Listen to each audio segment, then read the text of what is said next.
That is Holy Spirit by Martin PK. The time is 9 minutes past 10 a.m. We do apologize for the slight delay, but nonetheless, our very own Pastor Khaya Sodladla is in with us.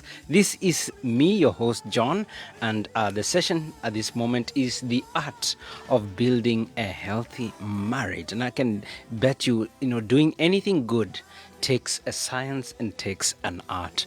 Welcome, Pastor Khaya. It's great to have you in studio with us today. Thank you, Brother John. It's also great to be here today. Awesome. Today is gonna be awesome because we have looked at all the chapters in the book, and last 2 weeks we were looking at the art of hosting, and I like the way you actually put it. It's like hosting a guest in your house, and you have to go all the way out and be hospitable. That's what they say, be warm, and so I know somebody that you're used to living with for many years and all these things, and is your wife or your husband. You don't treat them as a guest, they don't have those privileges or something like that, but it's awesome. And then we also went on to say, that we also need to learn how to forgive. It's an art how to forgive. And I liked the way we rounded up last session. We said, forgiveness is not just a moment, but it's a process as well. We continue in the forgiveness, moment after moment, but then forgiveness does not sweep away everything under the carpet in terms of consequences, that we deal with consequences, in a different way. But yeah, so just that was awesome. And I believe our listeners and viewers were really blessed. Thank you for all who are tuning in. Please do drop in comments, questions. You can always WhatsApp us on our number 069 402 1131. Over to you, Pastor. Thank you, Brother John. It's been a great journey. We are concluding the chapters on the book today, and the part that we did not do all the book. We started. I think we did the last few chapters. But it's been a great journey. I believe that somebody has been blessed and helped. Absolutely. As I talk about the art of hosting and saying that having somebody that you stay with, it's very difficult to treat them as your guest. But I just came to my mind now that I was raised up by my grandparents, and one thing that what happened in the my grandfather was a minister, and he at the time that I came to maturity. My grandfather was ministering in Namtata, here at church in Namtata, a Methodist minister. My grandmother bought a farm somewhere in Transkei, close to Queenstown. That's where I grew up. I used to stay with her. My grandmother was a very wise woman. She bought the farm, she got the farm, and she got the money from ECDC, which was Transkei something then. And she got the money, she bought the farm, she got the animals, but she had to pay back the money. Sure. And guess what? She paid back the money in record time. She also had a shop that she was running. And you know how she paid back the shop? My grandmother was very frugal. I mean, my grandmother, no, that one was, you every day, we knew in the morning, we drink the cheapest tea with bread, because bread was coming from the shop. And during the day, we ate, samp, and then we would get vegetables from the garden. We seldom got meat. Wow. Meat was a privilege that we got on Sundays. Luxury. It was a serious luxury. Cornflakes, I used to say, when I grow old, I'm going to be buying myself, my house will be full of cornflakes, because we only saw when my grandfather would visit. Wow. So that's how I grew up. But what I noticed with my grandmother, when my grandfather finally, because when he came, she used to treat her like a king. Wow. He would get a very totally different plate from ours. He would get the best plate dished on. He would get the best food on that plate, and he would be treated like a king. Wow. So we thought it is because they're not staying together. So it's easy for her to maintain this because he's not there. But guess what? He retired, came back to stay with us in the farm. Nothing changed. What? Wow. My grandfather was treated not just as a visitor. He was treated as a king. She had to make sure that everything was like this for my grandfather. You know, I can tell you stories, but to me that amazed me. But also my grandfather always treated my grandmother very well. As a result, they grew very old together. They died still very much in love with one another. Wow. I have never seen them a single day fighting. Wow. In front of us. I don't know. I'm saying they never fought. But I've never seen them fighting. I've never seen them not speaking to one another. Wow. Because they learned the art truly of being able to host each other in marriage. I learned from that. My wife is very good with hosting me. You know, I never demanded it, but by the grace of God, when I get home, there's no visitor better than me. Absolutely. If you visit my home, it's only my parents Okay. that when they are in our home, they get, and also my spiritual parents and biological parents, that when she dishes out the best plate, she considers, she gives them first the plate. Sure. But Wow. if that's not the case, if you visit me, I will get the best plate Wow. in the best tray and the best meat. Wow. Lovely. And my children knows that the father comes first. I'm not taking that for granted, but she is a great host. Make sure that I get the best meals. Make sure that I get the, everything is always speak and span. Even if she's tired, she goes out of her way Wow. to make my life as comfortable, as enjoyable as possible. I would love to believe that I also do the same for her in the things that I can do for her, because I reciprocate what she's already doing. Absolutely. I'm only thinking about that now, and I'm saying, you know what? I'm blessed by God. As a result, I love that woman because she makes me feel like King. I'm the king in the home. Absolutely. She's truly hosting me in the true sense of the word. You know, so I'll go over. Even if I visit a home, even if I've got the greatest of in-laws. I mean, my in-laws are wonderful. My in-laws, my in-law, mother-in-law and father-in-law, they love me to bits, especially my mother-in-law. Wow. Actually, her love was unfair when it came to me. Okay. My sisters-in-law and brothers-in-law, they love me so much. And when I get there, I mean, they really host me.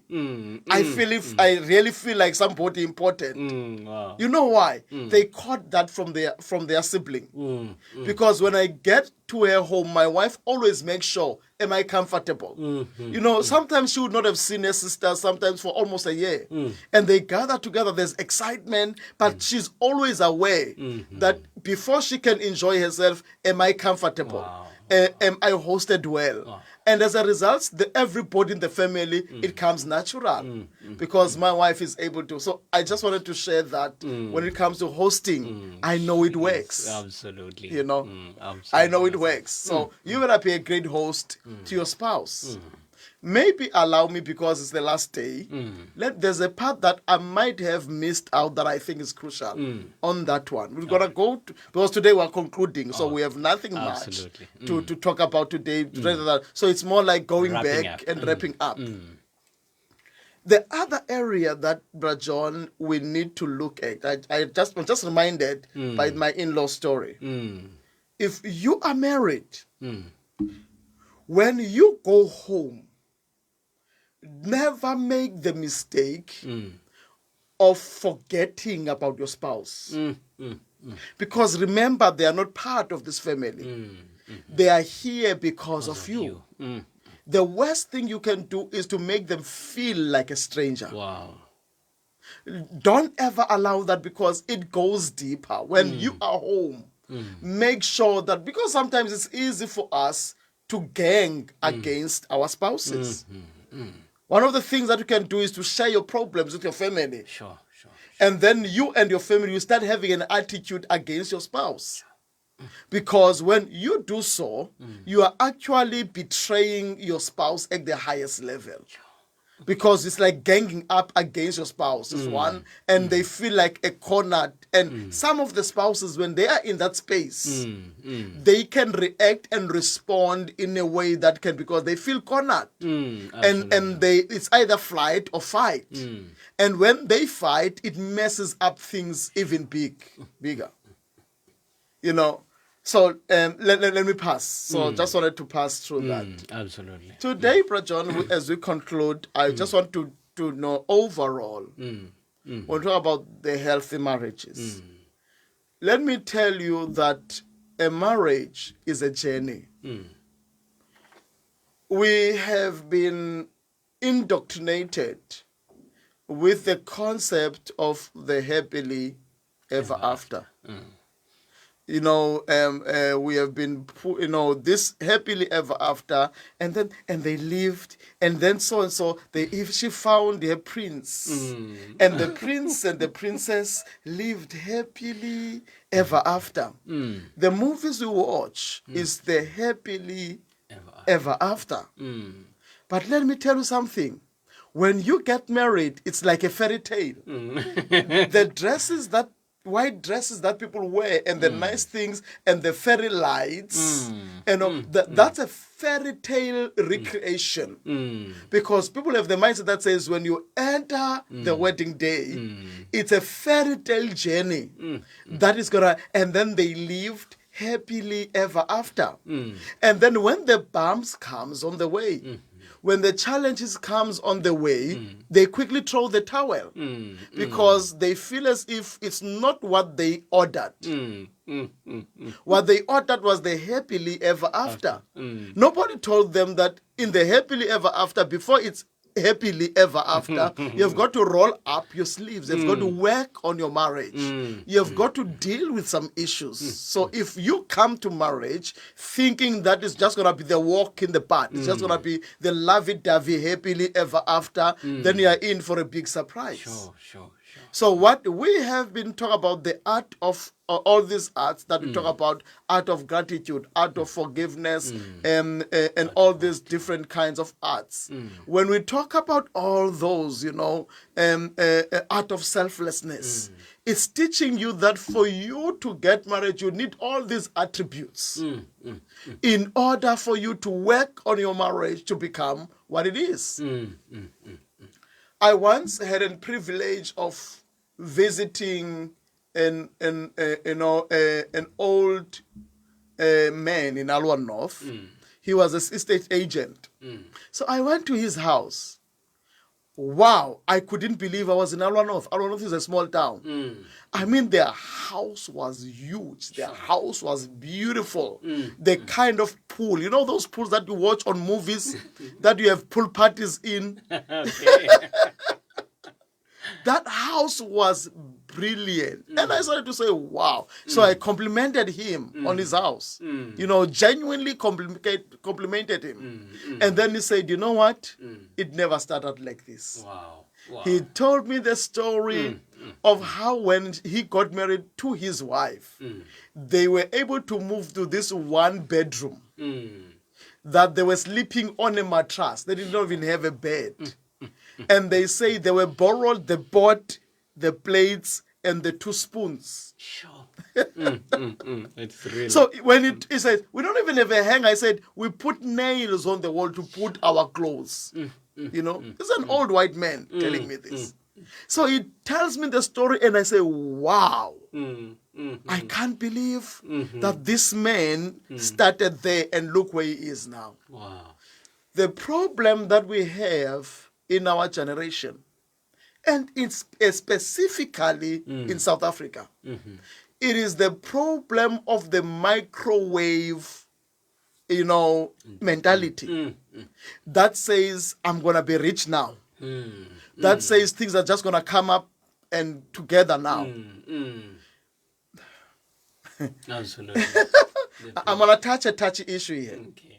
That is why we South Africans, we struggle to build a business that grows. Absolutely. When I talk about business, I'm not about tenderpreneurship. I'm not about real business on the ground. Gets a business from nothing to becoming nothing. Sure. We have South Africans who have shops, but those shops, they're not using them. And they are renting their shops out to people that are coming from outside the country. And when these people make it, we wonder why. And we are angry at them. Absolutely. It is because these people, they know The process. the process.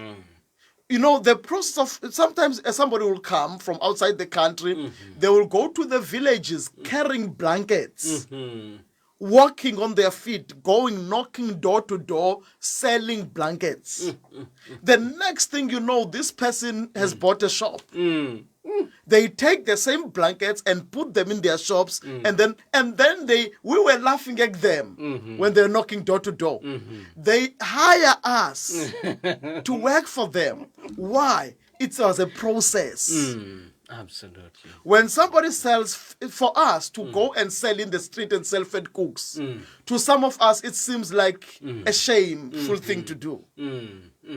But for you to get, it's always better to start it there in the street. It's not a shame, it's a process. Now, in marriage, you have got the same mentality of not understanding that there are things that needs process for you to grow. Anything that has no process will not last. Absolutely. That's a challenge. If you jump onto something, you'll never last. Now, let me tell you something. So in marriage, let me tell you a story, funny story. Not everything, in the times we live in, there is instant for everything. Instant coffee, instant milk, instant porridge, instant. I could not believe when I saw instant samp mealies. Wow. How do you cook instant samp? Because when we Because it takes time. It takes time. It takes time.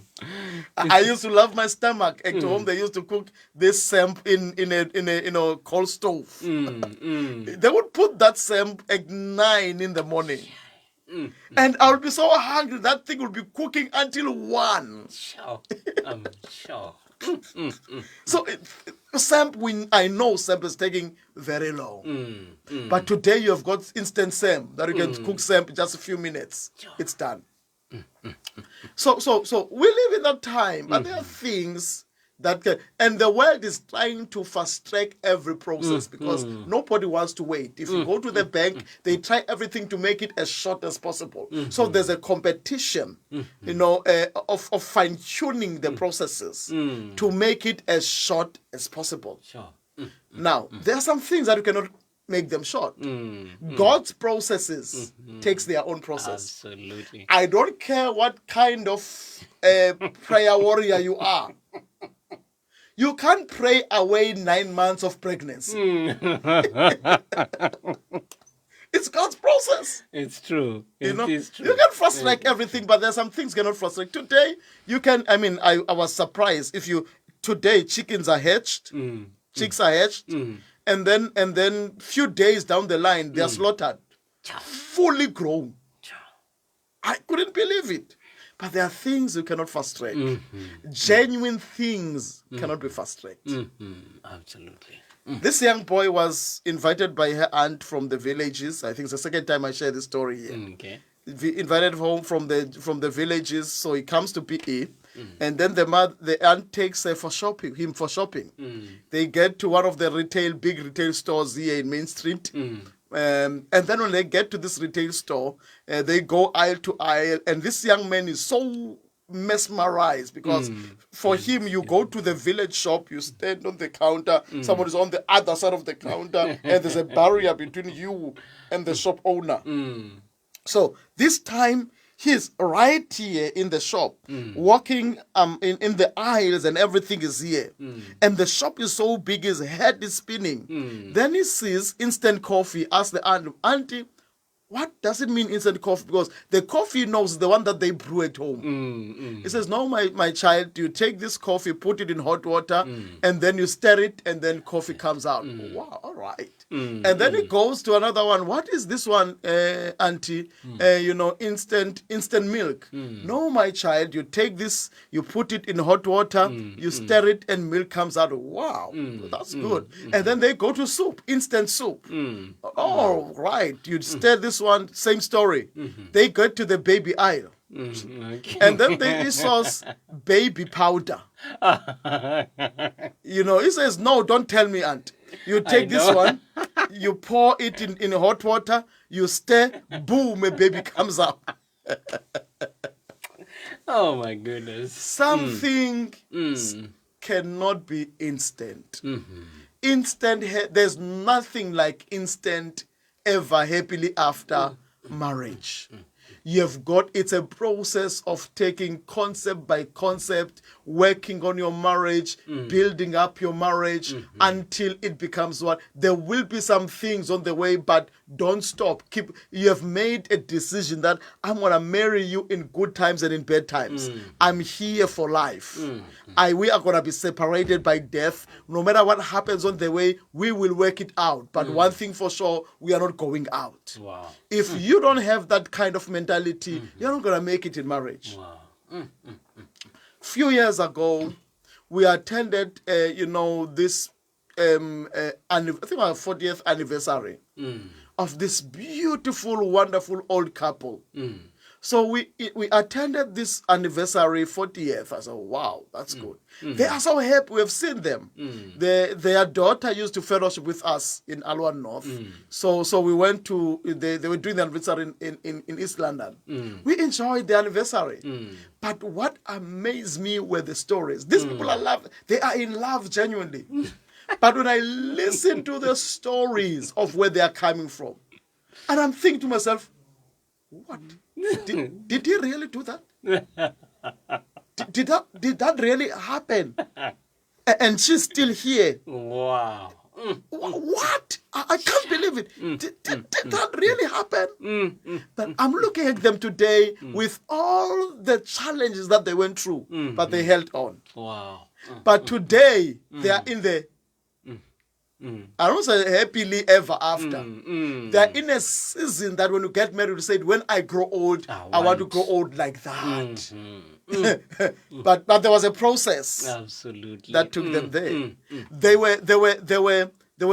worked on their marriage. They fought for their marriage. They did not give up when everything else said give up. They stood the test of time. But today, they are the envy of many because they never gave. They could, if they gave up and divorced, nobody could have faulted them. I don't know if you're hearing me. Absolutely. So the problem, therefore, as we conclude, brother, is to say, when you get into marriage, number one, tell yourself, I'm here for life. Sure. Number two, tell yourself, I am not letting go, even if you can have a small. Peter puts it like this. It counted all joy, though for momentarily, for a small season, for a small amount of time, you go through some challenges, but count it all joy. Because Peter there starts by showing them the great glory of our hope. And shows them the picture of the hope that we have. Say, wow, we are going there. Says, wow, this is so beautiful. And start exciting you. And then when you are excited, it says, but still count it all joy when for a small amount, for a small season, you go through some trials. Let me tell you something. There will be some small amounts of season. There will be some curves that you might have to go through in marriage. Wow. Nobody likes the curves. There might be some place that is full of potholes in your marriage. Nobody likes the potholes. But what I'm telling you here is hold on. It's only don't throw the towel in the place of your potholes. Keep going. Keep going. Absolutely. We drove with my wife from Botswana. It was my first time going to Botswana. We came through, we started in Pretoria, so we came through Rustenburg, Pretoria side. Okay. And when we were going back home, we were coming back straight to PE. So they told us that there is a route that goes from directly into Bloemfontein, not having to go back again to Gauteng side. Okay. So we decided to take the shorter route. We put on the GPS. We drove out of there, might have been 10 o'clock or so. It was very late. Sure. The animals between the first city, Gaborone, I think. Gaborone. Between Gaborone and the border. Oh, the animals. And even after the border to the next town, it was like, I mean an auction, animal auction. I mean, all kinds of, the kudus, they were competing with each other. So we took very long just from Gaborone to the next South African town. When we got there, I was already saying, I'm tired now. But we still had to continue driving. Sure. So we pushed following the GPS. I think somewhere down the line, the GPS kept on losing the location, kept on losing the internet. I think in that process, we ended up taking the wrong turn. So it must have recalculated on the wrong turn. So we followed it. We got to the farms. The roads were not there. The potholes were everywhere. Potholes. I mean, I'm not talking about 10 kilometers. I think for a good 100 kilometers or so, potholes, that kind of potholes that you have no choice but to drive at 20. It's full of the road. We went like that the whole night. It was as if it's a whole week driving there. Sure. But guess what? We didn't park the car and give up. Because we knew at some point these pothole roads has got to come to an end. At some point we have got to reach a place where we're going to drive better. So we kept going literally the whole night driving those potholes. It was the worst driving experience I've ever had. We got to Bloemfontein at 9 in the morning. Sure. My goodness. It was the worst trip. But what I'm trying to raise here is when we finally got to a certain point, the road changed. It became beautiful again. When we drove there, we were rewarded for being patient in the potholes. We never parked the car and say we are giving up. Believe me, I was tempted to. But I thought, if I do, what do I do? If I stop here, I'm going to die here. So let me go on. Carry on. Carry on. There are times like that in marriage where you feel like it's potholes everywhere. And when you think it's too far behind, you can't turn back now to try and reconnect the road. You just have to keep on pushing in the potholes. But we did not stop. Guess what? We were rewarded in the morning. Absolutely. When we drove past Bloemfontein, it was as if we were dreaming. We're now, I mean, the roads, I've never appreciated the South African roads the way I appreciated them that day. Wow. So what I'm trying to say is, by the time we got to PE, it was the happily ever after road. But guess what? We went through the potholes. But we knew it was momentarily. In marriage, don't throw the towel when the potholes are there. But keep on working on them the best way you know how. Keep on negotiating the potholes the best way you know how. So that in the process, you don't damage the car. Because for me, I also knew that if I get impatient and I drive the car anyhow, that car could have a breakdown there. Absolutely. Or if it does not have a breakdown, I would have a huge bill waiting for me to fix the car. So I had to be patient in the potholes. And guess what? When we got to PE, saying we're from Botswana, everybody was celebrating us. You made it. Yeah. But they don't know what we went through. Absolutely. Absolutely. They don't know what we went through. So it's momentarily. It's a momentary seasons that we have to keep going. So marriage, you work on it. Marriage, you service it. Marriage, also just like you service a car, you service a marriage. You listen to programs like this, especially program like this that comes to you free of charge. Absolutely. There are people that knows there's a program like this that is running, but they are lazy, just lazy to listen. Just lazy to listen, or even buy a bit of data to listen, because they say, I'm servicing my marriage. Go to programs like the marriage seminars, couples fellowships, and all those people that are there to help you buy books, on marriage, so that you can keep on improving yourself. You are servicing your marriage. And if you do so, your marriage will grow. And also, don't just listen. Start applying the truth that apply, do these things. There are people whose marriage are dying, but they know what needs to be done, but they never do it. Sure. You can make it. As I started in the beginning, the problems we have is not the marriage, but the problem we have are the tools we use in marriage. So let's get the right tools. Absolutely. Pastor Khaya, I like the analogy that you've used right now, and it's real life that, you travel to and from Botswana. Because, I think it's a perfect analogy, because when things take off, the road is still fine. It's only midway, somewhere between your destination and where you came from. Somehow, somewhere, things all of a sudden just transform. Yeah. You get into a season that you did not anticipate. And I like the analogy, to get into a pothole season where things are rough. And, God only knows how many people throw the towel in that season. I think we have the statistics to see, how real it is. And we're talking about reality. This is not something that we're conjuring up. We see it every time. You don't have to look far sometimes. It could be the neighbor, could be a brother or a sister, who got married. We know, how things, and you hear these stories. And, I want to find out, Pastor, as you said, in that season, you said a couple of things, to be careful with the car, which is, I think, is symbolic, is a symbol of marriage, using the right tools, not just to run recklessly, trying to maintain, trying to get out of these potholes as soon as you can, not negotiating around them and trying to work it all out.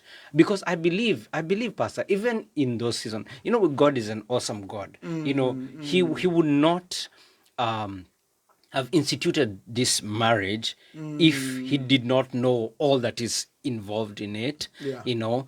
So even within, God can turn those potholes into a blessing. He can turn those are, as you said, those are seasons that you can even get to know each other even more. Like you said, right now, when you went to the 40th anniversary, and you're hearing those stories, then you're like, how can two people still love each other? Yes. Even after, going through those things and those tumultuous, turmoil. So, Pastor, as we are wrapping up today, I want, like a message. What message can we give, to our listeners? Maybe somebody is going through those portals right now. I don't know what to do about it. Brother John, I think let's continue with the analogy to answer you. Okay. Sometimes in the potholes themselves, we get impatient. Or the way that we try to solve the problem of the potholes is to take shortcuts. Two things will happen there. If you are not patient and drive knowing that, even if it takes me the whole night, I'm going to be patient. I'm not getting out of here. If you take a shortcut, there were many roads there that were promising that you see, there's a turn here. That when you look at the turn, when you look farther, you say, it looks far better. But the two things will happen there. It's either you're going to get lost, or down the road, that road will be worse than this one. So sometimes we take shortcuts only to find out that we are compounding our problems. So there are people that when they are in this season of the potholes, they like to try to take shortcuts only to compound the problem. Number two, actually, I suspect, because when I was going through that pothole road, actually, that's true. When I went through that pothole road, it was bad. But I saw a turn, but when I followed this turn, it's also going to Plum. But it looked nice in the beginning. Okay. So I got in. I promise you, that's the one that down the road, it became even worse. I felt, I wish I did not turn back. Up till today, I don't know how would that one be. That one could have been better. Maybe I was almost at the end of the potholes, but I took the wrong turn. The second thing is to try and apply solutions that are not healthy for you and for your car.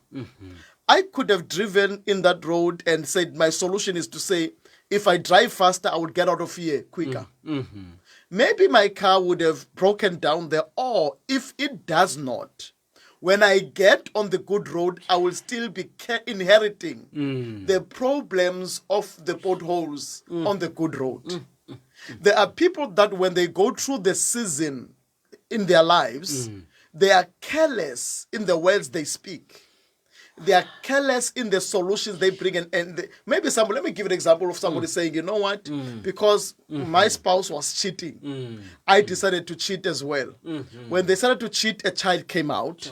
Now here they are trying to solve issues, but now they've got this issue now that has become even more bigger. They are now going in the good road. The potholes are no longer there, but the vehicle has been damaged.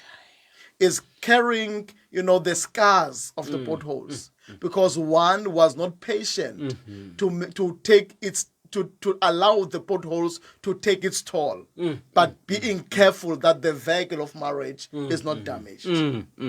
So I think for me, those are the way that I would say to people, listen, whatever season you are in your marriage right now, be patient to work on it. This is your vehicle that you must maintain for the rest of your lives. Absolutely. Until death do you apart. Number two, when you go through a season that is, that has got struggles in it in marriage, please remember, it's not the end of the day. It's only for a short while. If you are patient, you are still going to happily ever after. Absolutely. Absolutely. And, as you said, this is one thing that I am seeing. I think one problem would be people are getting into marriage with the wrong narrative. Yes. As you said, they are promised a false heaven. Though marriage is a beautiful thing, to be honest, but the truths need to be told. Exactly. They need to be told to stick in, not to give up, and to not expect it to work instant. Immediately, it's all bliss, but to expect, well, when things go south, this is how you should be able to handle it, and all this. And another thing that that I'm seeing is the after, what ifs. I think the what ifs. I what you said right now, just like it stirred my mind to ask myself a lot of questions, because I believe, God forbid, but the people who packed the car, who gave up on the journey in the pothole season, they probably might be asking themselves right now, what if I had continued with the journey? Exactly. What if I had not given up? Where would we be right now? And maybe this is for somebody contemplating, parking the car. Maybe, what about if this is just for a season? So, Pastor, there's a lot that I'm getting from this, and it's really encouraging for me and for all those who are tuning in right now. Absolutely amazing. And you say about servicing your marriage, in terms of these tools of tuning in. What are some of the things that people can get, especially from the art of building a healthy marriage? Well, in the art of building a healthy marriage, maybe the things that we do not even cover here, we talk about. We take quite some time, in dealing with the art of confrontation.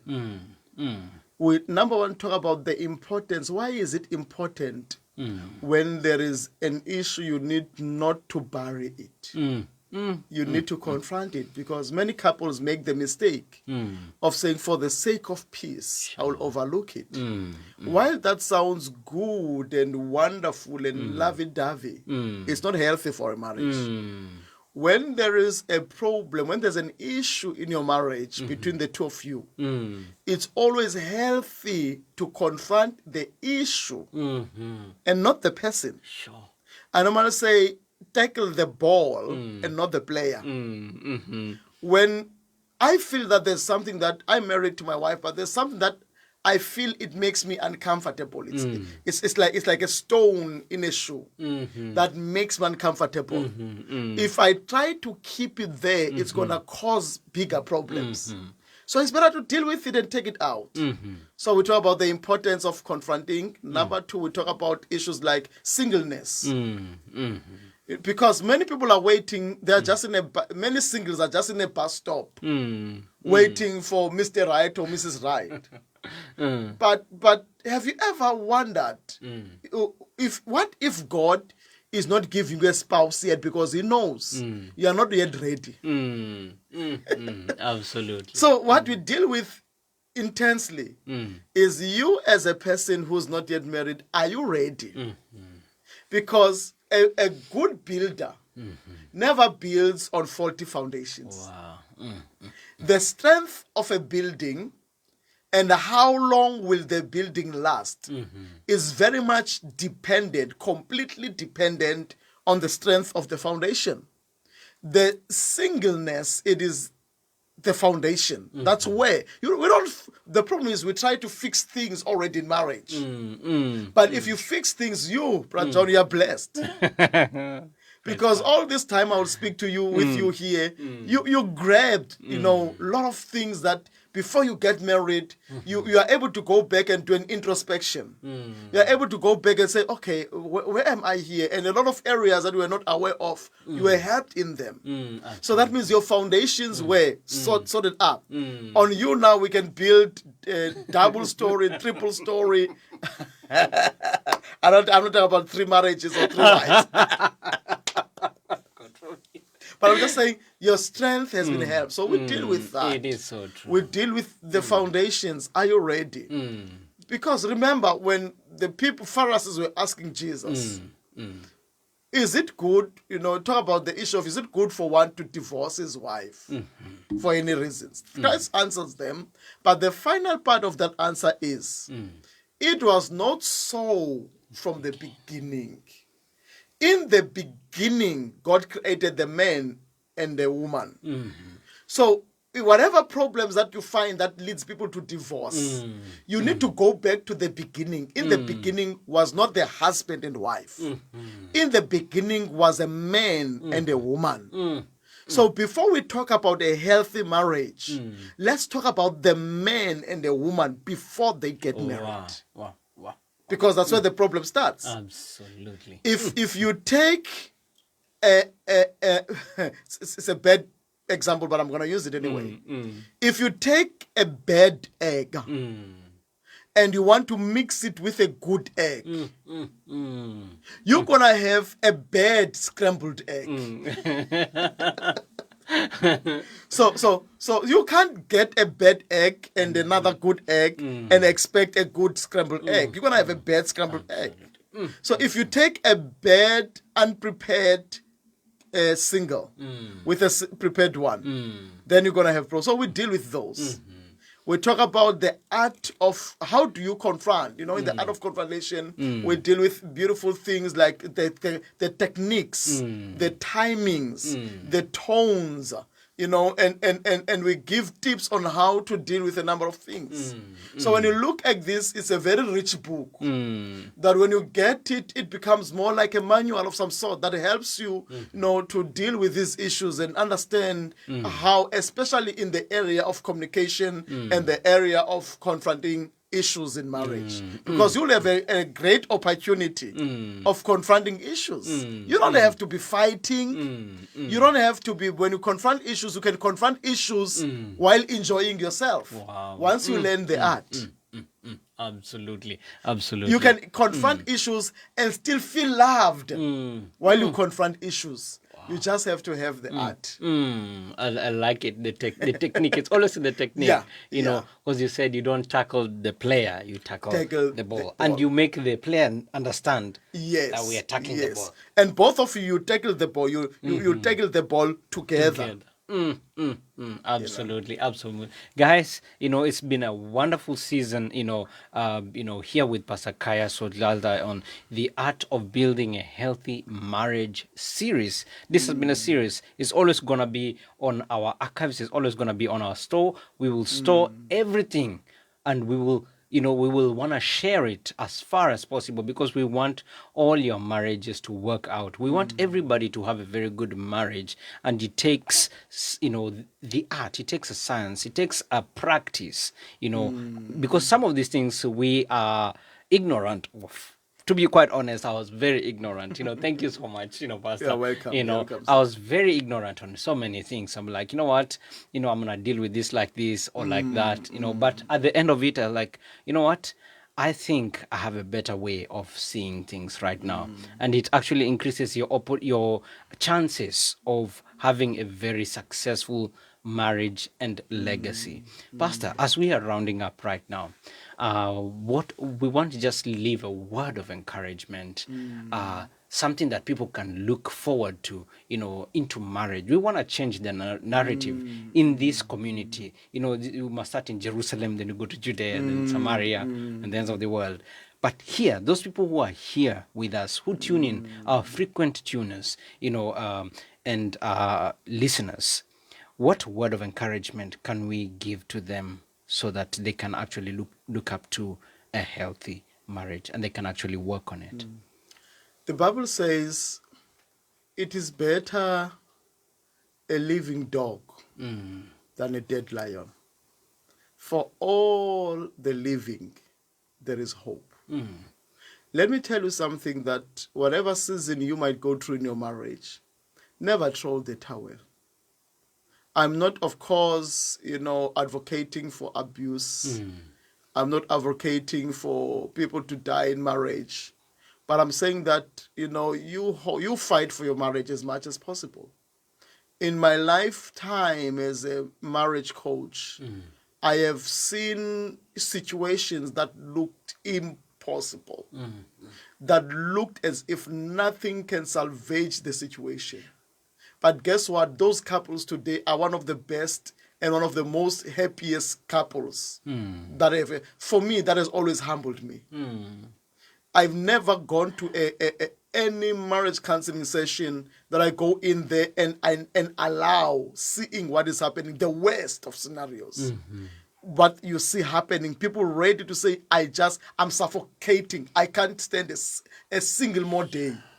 But you just apply the concepts and you see them very happy. So what I'm trying to say is, whatever you are going through, or whatever you will ever go through in your marriage, always rejoicing, knowing it's only for a small season.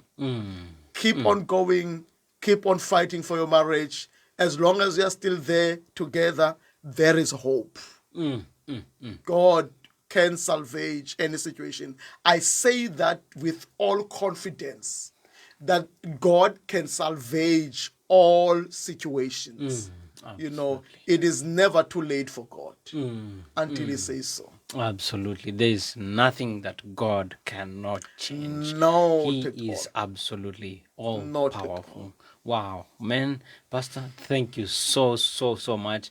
And just double clicking on this thing, as you said, it's not instant. It's a process. Yeah. I love that. I think that's one thing. That's one point I take. Wow. Anything good takes time. And stuff like that. So, for you, our dear listeners, remember, nothing good comes easy. Even marriage, there has to be a walk, it has been an amazing walk with Pastor Khaya, with us. And today, as we round up, the art of building a healthy marriage, we want to tell you that your marriage can and will work when you put the right tools to use. As Pastor has always said over and over again, using the right tools. Don't use the wrong spanner, to tighten a bolt, not on the, use the right size. If it's size 4, use size 4. Exactly. Use the same tools, use the right tools, and your marriage will definitely succeed. When we're talking about, tools, we will always share, Pastor Kaya's number. You can always get in touch with him personally, so that he can lead you, he can walk with you, and see your marriage succeed. Even if we see one couple, one marriage salvaged, man, we have done our job. We will thank God. We will rejoice and we will praise God for your marriage. Thank you so much, Pastor. It's an honor and a pleasure to have you. We feel very privileged, to have had you on this show. So, ladies and gents, stay tuned. We've still got a lot coming up ahead. It's been me, your host, John, and our special guest, our very own Pastor Khaya Sodladla. Stay tuned. As I said, we've got much more coming ahead. We're going to listen to Phil Wickham, House of the Lord. God bless you.